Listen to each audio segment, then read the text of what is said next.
Ready for my more detailed thoughts about Disney Plus's original show, Forky Asks A Question? It's going to be time for spoilers and some more detailed thoughts about Season 1 after the intro.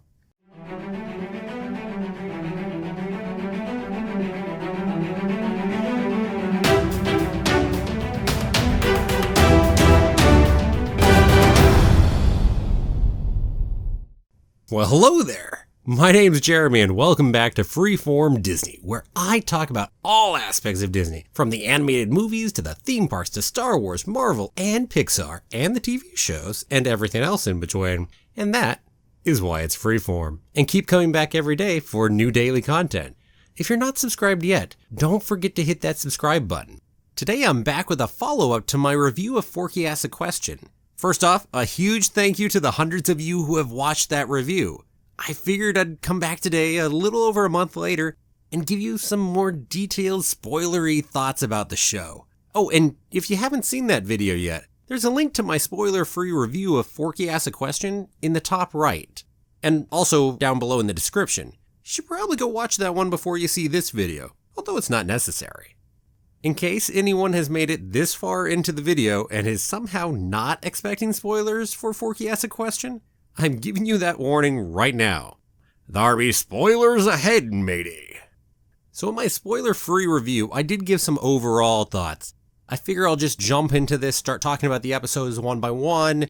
So in the money episode, what is money? At the beginning, we find out that Forky was made just 2 days ago. So we are talking, this is happening directly after the events of Toy Story 4. Now that said, in fairness, Forky could be a little vague here. It's about 2 days ago, and what does Forky know, right? Forky's kind of clueless anyway. Maybe it was a week ago for all we know. Point is, it's pretty directly after the events of Toy Story 4. What do I like about that episode? Let's see. The wrong name gag, kind of fun in there, and it'll actually pay off some more dividends later, intriguingly enough, in the second episode. Ham with the classic straight guy response of, I don't think so. Which Ham is good at playing the straight man and things like this. That said, a little too much of the straight man when it comes to his long spiel on what money is, which comes down to being a whole bunch of different trivia about money in the US. And it's a little boring to some degree, I'll be honest. When it really comes to it, I think Ham could probably be largely removed from the first episode without losing a whole lot of the jokes. And that's part of the problem, I think, with that first episode. Ham works good as the straight man, but you can't let the straight man lead the episode. It's Forky's antics that we're really paying attention to here. But that said, it's still enjoyable. I still go back and will watch it again, so don't take the wrong impression from that. And we also start the inspirational little moments for Forky having realizations about friendship. And then we have this whole spinning eyes thing out of Forky, where he keeps spinning his eyes. It's probably the best gag in the episode. And it gets an extra punch at the end with the button after the credits, where he's still spinning his eyes at night later. And yes, definitely the best gag in that first episode. Episode 2, What is a Friend? Probably one of the best episodes in Season 1 for Forky Asks A Question. The good old, what? No. What? No. And part of why it's so good is it makes us focus on Forky through pretty much the entire episode, because the other person, quote unquote, in the episode is an inanimate mug that can't talk back. So Forky has to keep talking. Forky has to keep being Forky and interacting with the inanimate object of a mug. We get the smiley faces out of Forky. We get the crazy dancing. We get the tickle fight with the mug. Essentially, he's completely entertaining himself and us as the audience at the same dang time. And Forky is entertaining. And what we do with the what no is a lot of fun too, when he knocks the mug off of the table with a what no. It's a great conclusion to our what no running joke through the episode. And just for extra bonus points, we give one more hit of that running gag at the end in the button with the follow-up there. After it's a taped together mug, we get the no after he breaks the mug, which is also great. Oh, and as an extra bonus point in the button, we get a follow-up joke to the first episode when Forky calls Ham Martin, clearly showing he didn't remember his name, even with the repetitions and the disgusting smell, apparently, that he had tried to use to remember Ham's name, which is a nice callback reference. Some of these callback references you get to previous episodes really rewards watching them in order and watching them multiple times sometimes too. And that's one of the things that actually is really good about season 1 is that it does have some running gags and some pieces that return. Like there is another inspirational moment piece in episode 2 here. Episode 3, the art episode. It's an okay one. I think part of the problem of episode 3 is similar to episode 1's, where Mr. Pricklepants doesn't work as the best foil for Forky, being, again, closer to a straight man. Not as much so as Ham. He certainly is a little more out there, so we get a bit more to play off of. And the other half is that we focus a little too much on Pricklepants and not enough on Forky, and that gets us sometimes. Got the whole teaching Forky acting thing, and, it has some fun moments in it. And of course, we keep distracting from that with, are my arms the same length? Are they? And I think I'd almost rather be questioning whether his arms are the same length than listening to Mr. Pricklepants talk to him about acting. And that's coming from an actor who loves acting. What was the best part in that episode? I think it was that last piece where Forky, after his inspirational moment, Pricklepants responds with the whole piece about a big speech about, how Forky has a gift with words, and you must use it. And Forky just responds, pretending. And Pricklepants is like, yeah, you got me. It was a nice conclusion to a bit of the running gag that was going throughout the episode, and worked well. Episode 4, Time. Another of my favorite episodes of the season. We start with the old timer out there, and it turns out just to be a gag, because we're not actually asking the clock what time is. No. We're going to ask the dinosaur. We're going to ask Rex. And then he's booing Rex off the bat, and Rex is like, what the heck is this about? And he just pulls you right in, and we just keep going. Now is now. Stuff happens, and then it's later. That's as much as we really care to talk about time. Well, we talk about it a little later in a different way, but we don't really care about the answer to the question as much as it is a setup for other things, for character moments, for gags. And that is where Forky works really well, when that is actually the point. When we're using the question not to really get at what the question means, but to get at gags, to get at character moments, to get at those interactions between the different characters. And this episode does a great job of it. And it's got some moments that just are bloody hilarious. We've got Forky bouncing the freaking ball against Rex again and again. Because guess what? Rex went ahead and said asteroids hitting the Earth is kind of like bouncing a ball on the Earth. So bounce on Earth, bounce on Earth, bounce on Earth. Asteroids are fun. And then there's this serious moment right after that we didn't actually see much at all throughout the season, but we do have here, and it was a good one. The asteroid always wins. The whole thing is depressing. And we got this piece from him about time being a way to be forgotten, all the real dinosaurs already being gone. And so we had this real serious moment right within the middle of it. By the end, we're back to having fun, and we've got Rex being the king of dinosaurs, attacking other dinosaurs while carrying Forky and charging. Here comes the hemorrhoid! Which, back to the good gags, that was actually a callback reference to earlier when we set up the hemorrhoid thing. It seemed like it was a throwaway thing kind of at the time, fun gag. But it was setting up a later piece that we could use here. And it's nice when we tie these jokes in and they actually have payoff later than you'd expect them to. It makes for much better jokes. Episode 5, the love episode. Another of my absolute favorite episodes in season 1. I mean, I should say it's very, very, very, very, very, very much one of my favorite episodes of season 5, right? And the guest stars are a hoot, all 4 of them right there. So that's an extra bonus point on all of this. The running joke of Rhinoceros telling everyone that feeling love is boom, and trying to say boom to Cheryl and boom to Trixie later on. Too much fun. And of course we get this whole piece of, love is this, love is a lovey-dovey thing. And Forky hates it because it's boring. And Forky is all about drama and things that'll keep him entertained. He's not got much of an attention span. We've seen that again and again throughout the episodes, throughout the movie. And so, is it surprising it's a boring thing to him? No. But then we turn the whole thing into this crazy, crazy soap opera after that. And Forky's reactions are gold. Of course, he's super into it. This is love. Count me in. We're going to need a therapist.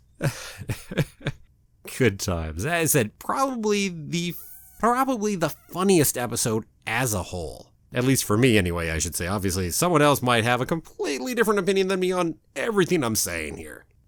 What about the computer episode? Got Trixie in full, which we kind of introed her at the end of the last one. In the button, we had Trixie there with Rhinoceros try to go boom, which Trixie just wasn't taking. Over in the computer episode, we've got a bunch of corrections of university, hospital, hospital, computer, computer. It's those kind of little corrections, which is a fun little running gag that goes through. Then the British stuff pops up, which is just out of left field, and actually it's kind of fun. Probably the best part in there, well, okay, one of the two best parts in there is probably the running gag with the explanation of what a computer is. A computer, you lost me. Lost again. So very lost. Oh, so completely lost. I'm out in the woods, off with a flare. Just cannot try to even start explaining what a computer is to Forky. Unless it's just pounding keys on things. And he does that, and we get the spinning wheel of doom on the computer, and he's destroyed everything and apparently deleted everything on the computer somehow, and he's ruined Trixie's life. This time, when we have that inspirational moment, we finally get, oh, shut it, Forky, you've ruined my life. Which is a great callback as we're continuing the inspirational moment, too. And just for one more finishing of the gag that's been running through the episode, Forky has this big British finish. You're not British. We get a great payoff to the different pieces that were within this, and even a payoff to something that's been a running gag through multiple episodes. It was really good at giving us some payoffs to running gags from both its episode and ones that were coming before. And then we come up to episode 7, the leader episode, which the best piece of it is the whole it's just how the cookie crumbles gag. And it runs pretty well overall. Especially when we once again subvert the inspirational piece by saying that's just the way the cookie crumbles instead of anything inspirational at all. And the button is a funny piece with Forky just leading the conga line that's been coming throughout the episode again and again. In this case, he just walks off the edge instead of turning. Just a lemming that walked off the edge. Not that lemmings really do walk off the edge of cliffs, but it's the idea. And so that was fun. And we pop over to episode 8. We get a payoff to the mariachi conga line once more, as they're now in a crime scene lineup. And we do get a new character here with Reb Tickles. The best part is probably this whole, I can't hear this, but keep going. Nope, gross, I'm at my limit. If you stop, I will kill you. It's this whole piece of that interaction between, nope, it's too gross, can't keep hearing it, but I must, I'm too addicted to it. And of course, the fact that they go through the cat's intestines and go out into a litter box at the end. Yeah, okay. I mean, dang. What a follow-up to finish it up with in the button, right? And then the cheese episode is this big meta commentary on the entire show so far. Because it's really not about what is cheese at all. And instead, Buttercup is busy telling him, guess what, you've been torturing everyone with questions through this whole thing, so Speed teaches him all kinds of things with some jokes in there. And then we end up with Forky still not really caring about all the rest of that, still asking what is cheese. Even after that giant montage of teaching him things, supposedly. And of course, just for an extra layer to the whole joke, apparently Forky knows about present-day macroeconomics. So you can't stump Forky with a question. Unless it's one of Forky's own questions. So as I said, it's a great meta joke. It's a great one built up on all of the other episodes. And frankly speaking, cheese by itself, imagine the other 8 episodes don't exist before it. It wouldn't work nearly as well. It would probably be more middle of the road, maybe even a little further down than that, because it needs those others in order to really pay off the way it does. And that's certainly nothing against it. It has to be episode 9 or 10 to be able to pull the payoff that it needs to have and why it's as good as it is. Love the cheese episode. And then we end with the reading episode. Another episode that I was kind of so-so about. I just don't think the interaction with the peas worked as well as I would have liked for me. Nor the Mr. Spell stuff. How about some of the fun stuff in there, right? The hello British accent right at the beginning when Forky greets says. A nice reference back to the computer episode earlier on. And then we go ahead and have the big dance party at the end of the season. Woo! And the button, by the way, is also that much more of a closing note of the season as a whole, reference to season 2. And of course, Mr. Spell calls him out that he's talking to nobody, and we see that he isn't talking to anyone at all. Kind of a nice fitting way to go ahead and close it out in the button. Good way to close out season 2. Jumping back, how about those inspirational moments? When taken as a whole, they work incredibly. At the very beginning, we get this straight up inspirational moment. Money can't be as good as having wonderful times with friends. And Ham tells him, oh, he's so deep. Of course, Forky, that is right back to rolling his eyes around and spinning them. And in the second one, he has this another inspirational moment. Right after it, he knocks the mug off of the table and breaks it. So, is it that good? The third one is an inspirational moment about being created as art. Kind of a bit of a Side glance, not friendship in the same way the other ones were before, per se. And then really nice moment between the two. And then we get some payoff to it, especially in the 6th episode with the computer episode with Trixie, when she just completely shuts him down when he tries the inspirational moment. And that really is payoff to the few times we've done it before already. And then episode 7, when we get him just saying, well, that's just the way a cookie crumbles, no inspirational moment at all. And then finally at the very end, in episode 10, we get the inspirational moment, but this time it's Mr. Spell doing it. And it's really very meta to having more seasons and having chances later to come back and do more. And so it was interesting how we had this cool running gag there. And the way this show used running gags was really nicely done, both within episodes, overall in the running gags that ran across episode after episode, or even just the ones that ran across 2 episodes. Loved the running gags. Hope they do definitely go ahead and do more of those.